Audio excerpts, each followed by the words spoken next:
Hey, what's up, everyone? Welcome to today's video where I'm going to cover game 4 of Smithy's Opening Fundamentals. We have McConnell versus Morphy, New Orleans, in New Orleans. This game took place in 1850, so let's go ahead and go over the game. We have e4, e6. This is known as a French defense. Black temporarily allows white to build a big center. d4, d5. Then black immediately attacks the center with d5. White plays e5, as known as the advanced variation, by advancing the pawn to e5, gaining space for white. c5 by black. Black immediately counterattacks. The question now becomes, is white's pawn center a strength or an object for black's attack? c3, knight c6. Again, attacking both pawns here. f4.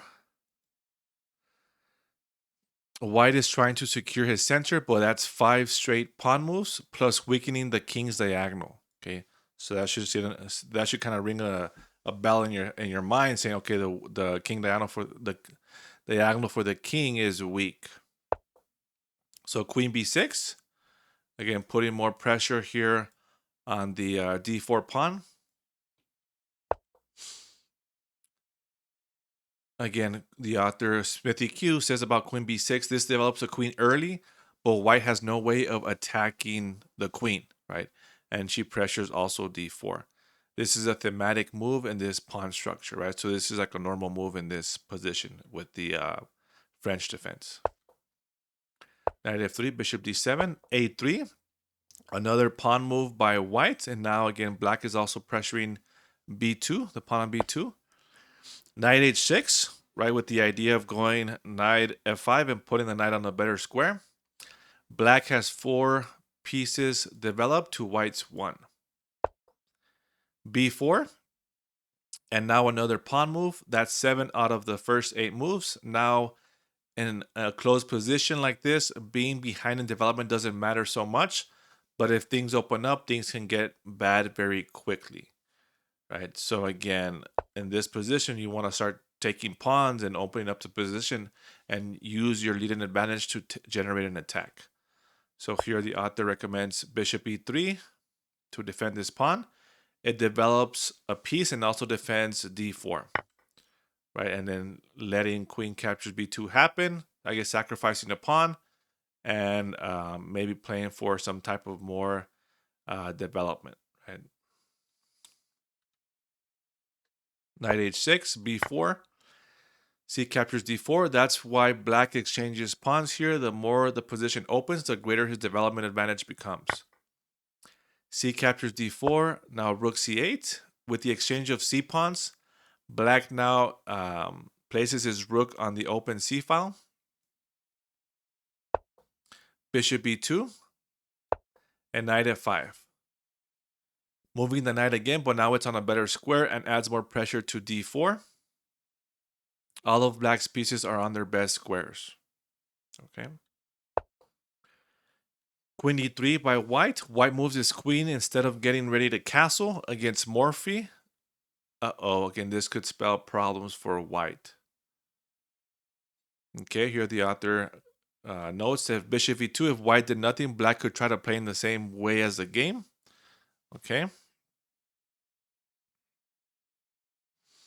So now the move here that white played, again, think about what you could do. You can kind of make a tactic here. So try to spot the tactic for black. Right? So black played bishop captures b4, right?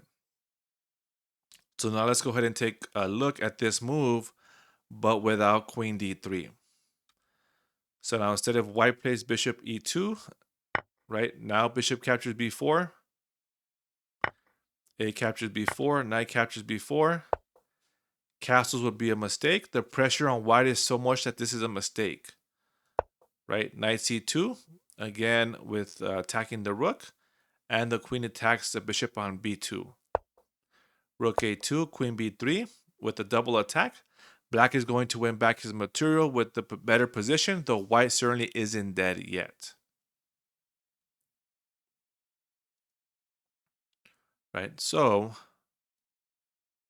here again, this move, the author says that knight a5 is a better move. This is the best move according to the computer, right? Preparing to jump into the juicy c4 square and play a5 next. Opening the position without sacrificing any material, okay? The knight is immune because of the pin.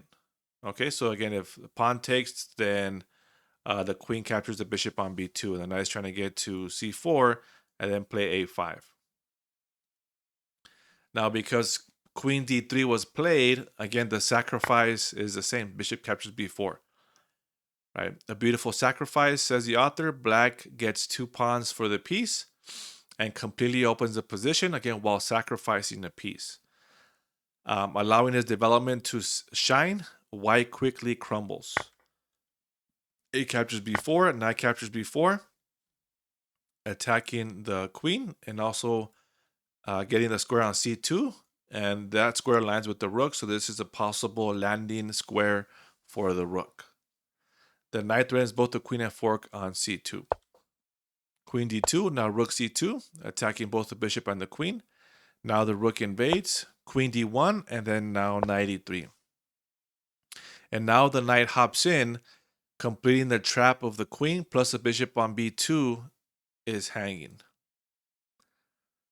And white's entire army is sleeping, a textbook example of using a sacrifice to open a block position to take advantage of a lead in development. So again, when you are playing yourself, right, on chess.com, you're going to have opponents that just make a lot of pawn moves, right? And all you're going to do is develop normally, and when you find the right time, you're going to start training pawns and open the position, right? Because again, remember, white's king is in the middle. So it's up to you. You're going to have to use your judgment, preferably when you have three or more pieces developed, to have an attack that's strong enough to really maybe checkmate your opponent's king or win a piece or do some damage. But you'll definitely run into opponents that play a lot of pawn moves. Okay. So again, make sure you like and subscribe. Thank you for watching, and I will see you in the next video.